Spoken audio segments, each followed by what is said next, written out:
Nature absolutely loves throwing us a curveball with the most unlikely alliances, and today we're jumping right into one of the best.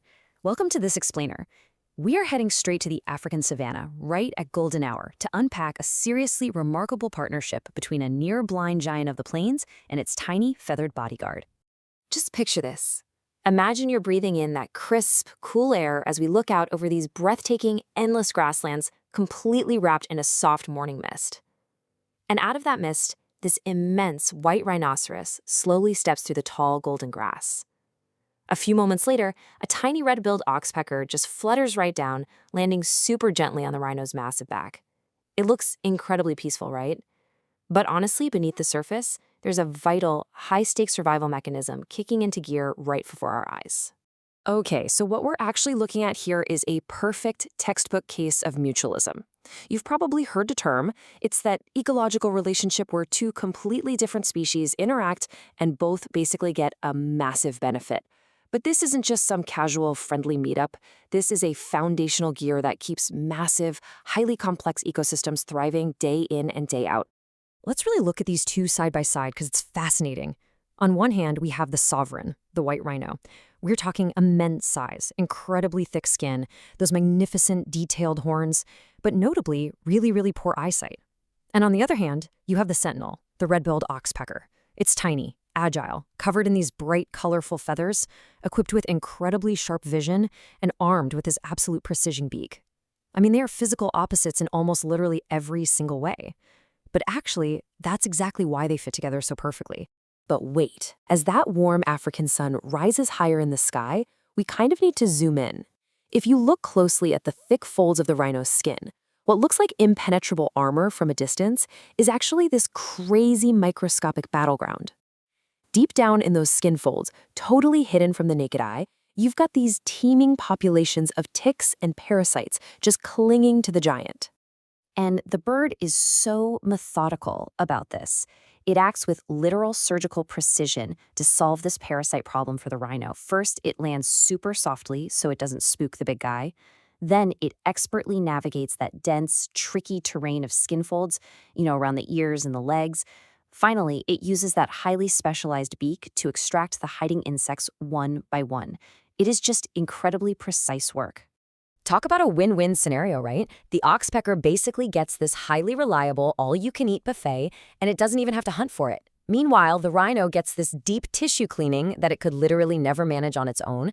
It's an exchange of nutrition for hygiene, and it totally solves a massive problem for both of them. But this doesn't just happen in isolation. As our rhino rumbles down to the watering hole, passing the zebras and giraffes doing their own thing, this private two-species alliance is just seamlessly embedded into a vast, bustling ecosystem. They aren't just surviving together, they are a critical working gear inside a much larger natural machine. However, the savanna isn't just peaceful watering holes. That tall, beautiful golden grass holds some serious hidden dangers. Which brings up a really huge question. When a top predator, like a lion, is silently stalking through this grassy terrain, how on earth does our vulnerable, poor-sighted rhino survive an ambush?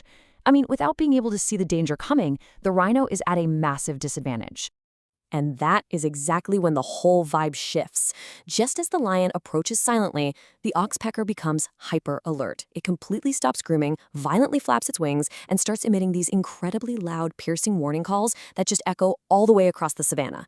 In a split second, that tiny bird transforms from a friendly groomer into the ultimate, highly effective security alarm. It all happens in a flash. The defense sequence goes like this.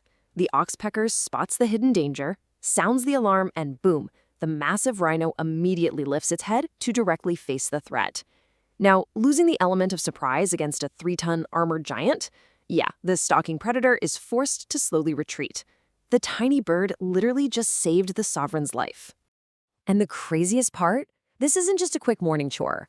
From the early mist clearing on the grasslands, through the intense, blistering heat of midday, right on through dramatic afternoon thunderstorms and into the dead of night, this partnership is relentless. It endures every single hour and element the harsh savanna throws at it. Whether the rhino is splashing around in a cooling mud bath, enduring a torrential downpour, or just resting peacefully under a bright moon, the oxpecker is steadfast. Even if it gets startled and flies off for a second, it always comes back.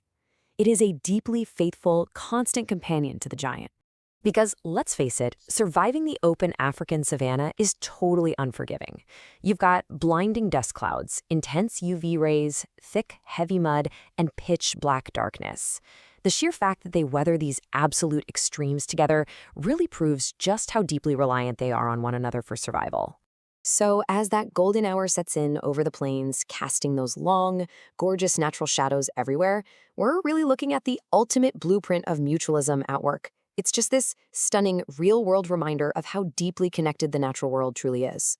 Which brings us to the real so what of all this.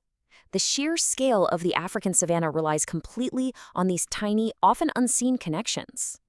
Think about it. If the ticks aren't removed, the massive rhino gets sick. If the rhino isn't warned, it falls to a predator. The macro-level survival of this environment strictly depends on the micro. As we wrap up this explainer and watch the sovereign and its sentinel walk confidently into that glowing orange sunset, it leaves us with a pretty incredible thought to chew on. We've just seen how vital this unseen connection is out in nature. So if the absolute largest giants rely on the absolute smallest sentinels just to survive, what hidden partnerships are keeping your world turning?